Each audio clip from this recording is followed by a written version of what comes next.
आपला combine मेन्सचा 2025चा paper 17 मे 2026ला झालेला आहे.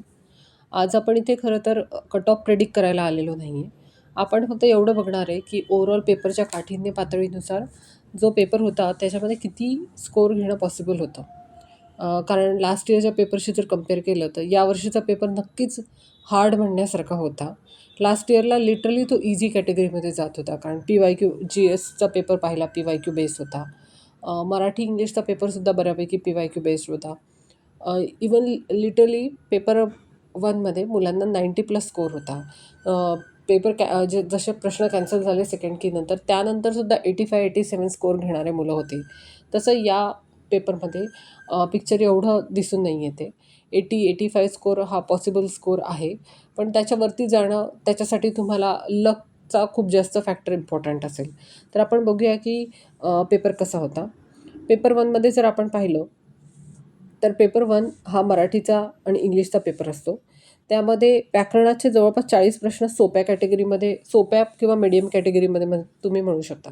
म्हणजे ज्याने अभ्यास केलेला आहे त्याला 40 प्रश्न सॉल्व्ह होण्यासारखे होते. आणि ते प्रश्न जनरली जसं आपण क्रियापद वगैरे याच्यावर त्याच्यावर विचारतात तसं नव्हती. वाक्यपृथक्करणवर होती, वाक्यसंकलनवर होती, शब्दसिद्धीवर होती. तर या भागामध्ये ज्याचं वोकॅब असो किंवा शब्दसिद्धी होते, यामध्ये ज्याचा वीकनेस असेल हे पॉईंट्स त्याला तिथे एज मिळणार नाही. सो 5 प्रश्न असे जे होते ते अवघड कॅटेगरीमध्ये जात होते. जसं की गणनावाचक विशेषण विचारलेलं होतं तिथे. गणनावाचक विशेषणाचे 2 उदाहरणं दिलेली होती. जे तिथे म्हणजे एलिमिनेशन टेक्निकने गेल्यावरसुद्धा 2 उत्तर आपल्याला मिळत होती. सो तो प्रश्न तर तिथे कॅन्सलच होईल वाटतं आहे. त्यानंतर भाववाचक नाम होतं. भाववाचक नामांचे लिंगवचन ओळखायला सांगितलेलं होतं. तो प्रश्नसुद्धा हार्ड कॅटेगरीमध्ये जात होता. नंतर मराठीमधला अव्ययीभाव समास ओळखायला सांगितलेला होता. तोसुद्धा हार्ड कॅटेगरीमध्ये जात होता. बरेचसे तद्धित शब्द किंवा धातुसाधित यांच्यावरती प्रश्न होते आणि ती प्रश्न ज्याचा त्याच्यावरती हँड नाही आहे, ज्याने तिथे पाठांतर केलेलं नाही आहे, रट्ट्याचा पाठ आहे हा, रट्टा मारण्याचा, तर त्याला तिथे डिसॲडव्हान्टेज मिळतो. सो पूर्ण पेपर जो होता तो ओव्हरऑल पाहिला मराठीचा, त्याच्यामध्ये पॅसेजमध्ये पण एज घ्यायला चान्स नव्हता. 2 ते 3 प्रश्नच असे होते जे सुटण्यासारखे होते. लास्ट इयरला जर कंपेअर केलं तर 10 प्रश्नांपैकी 10सुद्धा मार्क्स घेणारे मुलं आहेत. 9 तरी मार्क्स टॉपर मुलांनी घेतलेले आहेत. तिथे दोघांचं जर कंपेअर केलं मराठी आणि इंग्लिश दोघांचे पॅसेज, तर टाईम कन्झ्युमिंग होते, त्यानंतर ॲनालिटिकल बेसिसवर होते. त्यामुळे मुलांना 4 ते 5च मार्क्स त्यामध्ये कव्हर होत आहेत, बऱ्याच मुलांना. त्यामुळे आपण असं म्हणू शकतो की पॅसेज हा पार्ट तरी त्यामध्ये कठीण होता. वोकॅबमध्ये चुकण्यासारखे 2 ते 4 प्रश्न होते. ग्रामर तर जास्त नव्हतंच मराठीमध्ये पाहायला गेलं तर. ग्रामर एवढं जास्त मराठीमध्ये दिसूनच येत नाही. इंग्लिशमध्ये तर बघायला गेलं तर वोकॅबचे 24 प्रश्न आहेत, ग्रामरचे 21च प्रश्न आहेत आणि पॅसेज 5. पण ओव्हरऑल मराठीला वेळ गेल्यामुळे इंग्लिशकडे आपलं लक्ष कमी गेलं. म्हणजे इंग्लिशला आपल्याला वेळच कमी पडला. आपण जनरली विचार करतो 20 ते 25 मिनिट आपण मराठीला द्यायचे आणि त्यानंतर इंग्लिशवर शिफ्ट व्हायचं. तर असा जो आहे चान्स आपल्याला मिळालेला नाही आहे तिथे. 30 मिनिट जवळपास मराठीमध्येच गेलेले. त्यानंतर इंग्लिशवर आल्यावरती वोकॅबसुद्धा एवढी फॅमिलियर टाईपची नव्हती, म्हणजे थोडीशी कोपऱ्यामधली विचारलेली होती. त्यामुळे तिथेसुद्धा त्रास होणार होता. ग्रामरमध्ये काही प्रश्न असे होते की ज्याचे 2 उत्तरं क्लोज आन्सर होते. त्यामध्ये निवडताना त्या अशा प्रश्नांना जवळपास 5 सेकंड जरी जास्त गेले तरी वेळ जात होता. आणि पॅसेज जरी सोपा दिसत असला तरी सोडवताना मल्टिपल त्याचे आन्सर असल्यामुळे उत्तर मिळत नव्हते लवकर. सो बोथ पॅसेजेस हे अवघड असल्यामुळे 80 मार्क्स हे क्रॉस करणं हे अवघड आहे. 80च्या वरती जो पण जाईल ना, तो समजा त्या दिवसासाठी त्याचं लकने त्याला फेवर केलेलं आहे. लास्ट इयरला 85 मार्क्ससुद्धा शक्य होती. ते यावर्षी एवढे शक्य नाही आहे. त्यानंतर पाहायला गेलं पुढे पेपर 2च्या बाबतीत मॅथ्सचे प्रश्न जर पाहायला गेले तर 18 प्रश्न जे होते ते जवळपास सोप्या कॅटेगरीमध्ये होते. म्हणजे जर तुम्हाला वेळ पुरला तर. कारण की पॉलिटी, त्यानंतर इकॉनॉमिक्स हे असे सब्जेक्ट आहेत ज्याच्यामध्ये पॉलिटीमध्ये आपण स्कोअर करतो, सायन्समध्ये आपण स्कोअर करतो. तर आपण पॉलिटी आधी घेतो. पॉलिटी हा मल्टीलायनर स्वरूपाचा जास्त होता. पाहायला गेलं ना आता कंबाईनच्या पेपरमध्ये 60 ते 70% प्रश्न जे असतात ते वन लायनर असतात आणि 20 ते 30% प्रश्न जे असतात ते मल्टी लायनर असतात. त्यामुळे आपल्याला तो पेपरला टाईम मॅनेजमेंट जमून जातं. पण आता गेल्या प्रिलिम्सला पण आपण पाहिलं की प्रिलिम्सलासुद्धा 60 ते 70 प्रश्न हे मल्टी लायनरमध्ये विचारले आणि बाकीचे प्रश्न हे वन लायनरमध्ये विचारले. यामध्ये डिसॲडव्हान्टेज असा होतो की आपण मल्टी लायनरमध्ये आपल्याला ओव्हर थिंकिंग करायला लागते, आपल्याला चुका शोधायला लागतात की नेमकं या प्रश्नामध्ये चुकीचं विचारलं काय आहे. आणि त्यावरून जेव्हा आपण सिंगल लायनरवरती शिफ्ट होतो त्यावेळेला आपण त्या प्रश्नाकडे पण संशयाच्या दृष्टीने बघतो, ओव्हर थिंकिंग करतो आणि सोपे प्रश्नसुद्धा आपण तिथे चुकवून येतो. याचा डिसॲडव्हान्टेज या पेपरमध्ये आपल्याला दिसून येतो की बऱ्याच मुलांनी सिली मिस्टेक काय आहेत?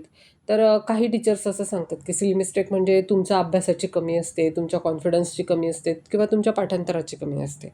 नाही, त्यामध्ये कमतरता ही असते की आपल्याला तो पेपरमध्ये एका प्रश्नावरून दुसऱ्या प्रश्नामध्ये शिफ्ट व्हायची जी टेक्निक आहे ती आपल्याला जमत नसते. आणि कंबाईनमध्ये याची एवढी गरज पडत नाही, कारण की कंबाईनमध्ये बरेचसे प्रश्न जे असतात ते सिंगल लायनर असतात. मल्टी लायनर एवढे नसतात, ओव्हर थिंकिंग आपण कमीच करतो. पण गेल्या या प्रिलिम्सपासून किंवा मेन्सपासून आपण बघतो मल्टी लायनरची संख्या वाढली आहे आणि त्याचा डिसॲडव्हान्टेज हा आहे की ओव्हर थिंकिंगमध्ये आपण जे सोपी क्वेश्चन्स आहेत ते चुकवतो आहे. तर पाहिलं तर मॅथ्सचा पेपर. मॅथ्स जर पाहिलं तर हा सोप्या प्रकारामध्ये होता. 18 प्रश्न, 17 ते 18 मार्क्स घेण्यासारखं होतं. पण तरीसुद्धा इथे मी असं म्हणेल, ज्याला वेळ पुरला त्याच्यासाठी किंवा ज्याने मॅथ्स आधी घेतला त्याच्यासाठी हा ॲडव्हान्टेज देईल. अदरवाईज बऱ्याच मुलांना मॅथ्सपर्यंत पोहोचायला किंवा मॅथ्स त्यांनी जवळपास 10 ते 12 क्वेश्चन सॉल्व्ह केलेले, 15 क्वेश्चन सॉल्व्ह केलेले, कारण त्यांचा बराच वेळ हा जो आहे तो पॉलिटीमध्ये अडकून गेलेला आहे. करंट पाहायला गेलं तर हे अतिशय अवघड स्वरूपाचं आलेलं होतं. बरेचसे प्रश्न अननोन होते. ठीक आहे, काही लोकांचे तिथे तुक्के लागू शकतात, त्यामुळे ते म्हणतील आमचे 7 आले, आमचे 8 आले. पण खरं पाहायला गेलं तर 4 ते 5च प्रश्न असे होते की जे सॉल्व्ह करण्यासारखे होते. जसं की प्रदीप कोकरे यांचा प्रश्न होता, तो एक जोडी लावल्यावर निघून जात होता. ChatGPTचा प्रश्न होता, तो सुद्धा निघत होता.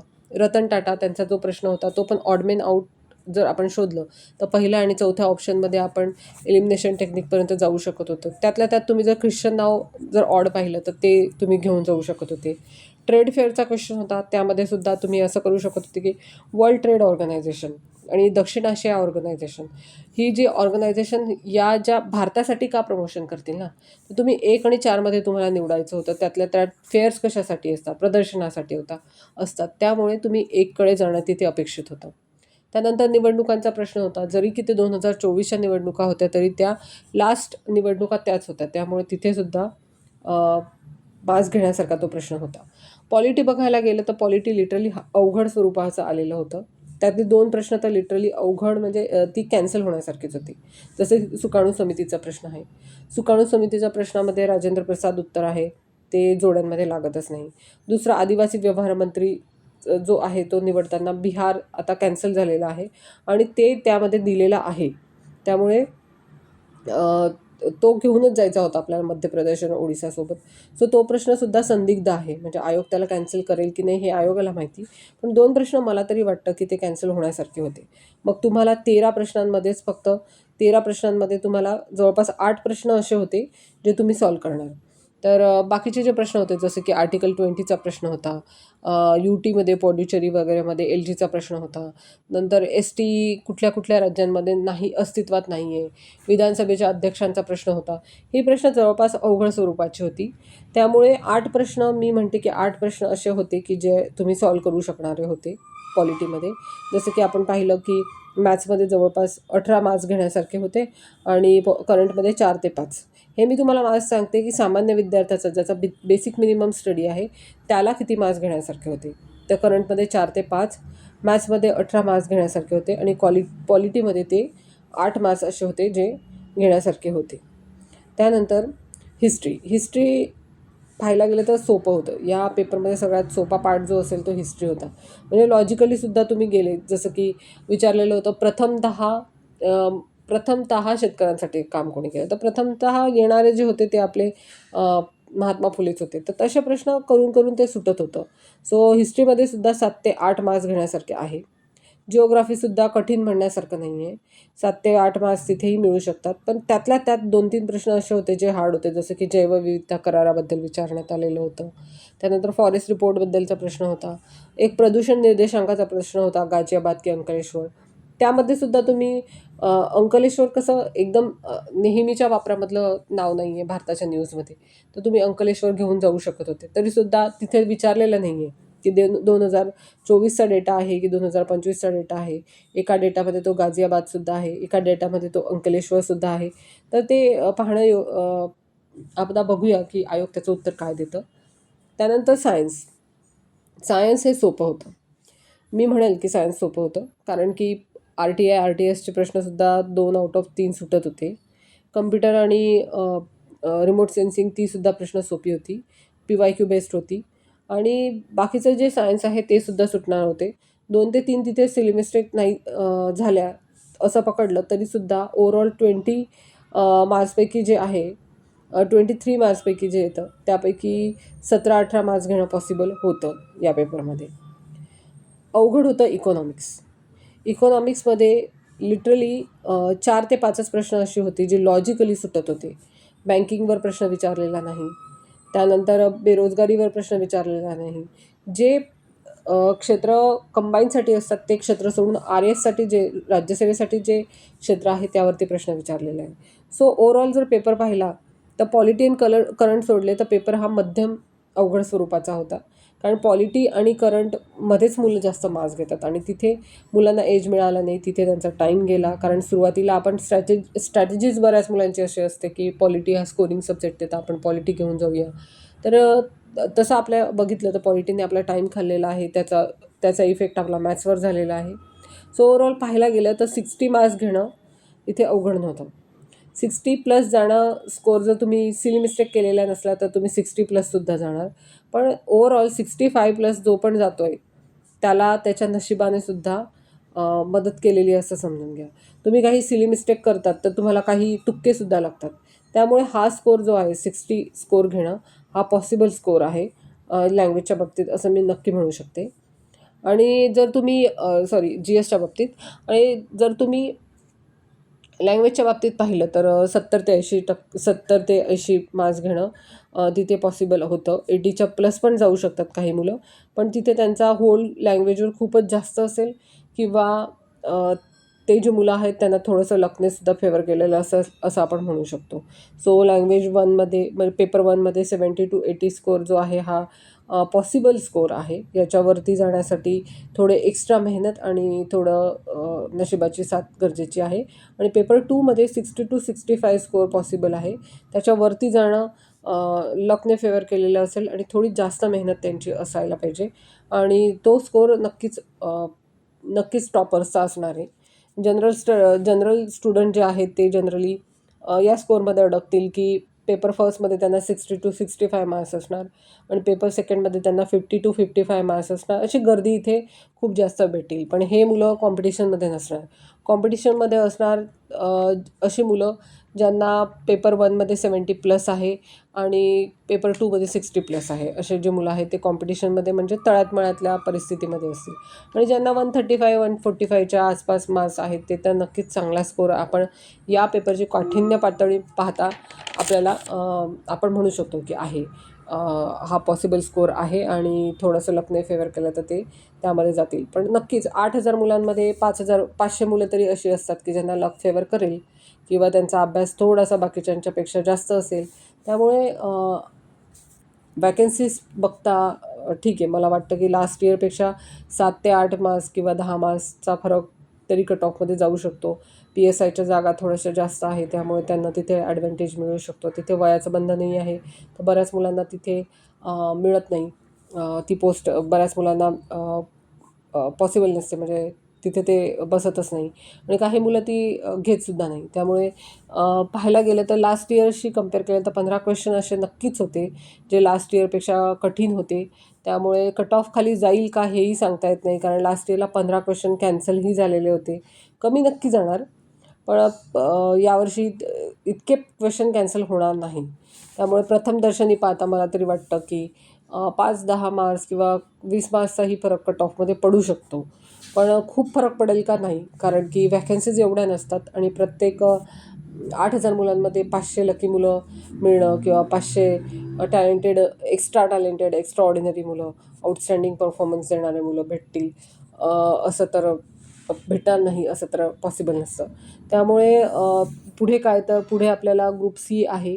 ज्या मुलांनी ग्रुप सीची प्रिलिम्स पास केलेली आहे त्यांनी ज्यांचा स्कोअर क्लासेसच्या कीजनुसार पण 125च्या वर जात नाही आहे. लास्ट इयरला पाहायला गेलं तर लास्ट इयरला बऱ्याच मुलं म्हणायचे 290 आहे, 300 स्कोअर आहे, काही काही मुलं 320 स्कोअर सांगणारीसुद्धा होती. ते मुलं जेव्हा आयोगाची की आली त्यानंतर ती जवळपास ते मुलं 30-40 मार्क्सने खाली आलेली होती. सो क्लासेसच्या कीने जरी तुम्हाला 125सुद्धा पडत नाही आहे, तर तुम्ही मला वाटतं की ग्रुप सीकडे फोकस पूर्ण स्टार्ट करून द्यायला पाहिजे किंवा तुमच्या लँग्वेजवर पूर्ण लँग्वेजवर तुमचा होल्ड नसला तर तुम्ही नेक्स्ट प्रिलिम्स टार्गेट केली पाहिजे कारण 2026लाही चांगल्या व्हॅकन्सीज येणार आहेत. म्हणून मी इथे कट ऑफ प्रेडिक्ट करत नाही आहे. मी फक्त सांगते की तुम्हाला आता पुढच्या ग्रुप सी टार्गेट करायची, प्रिलिम्स टार्गेट करायची की बिनधास्त होऊन जायचं. तर नक्कीच बिनधास्त कोणी होऊ नका.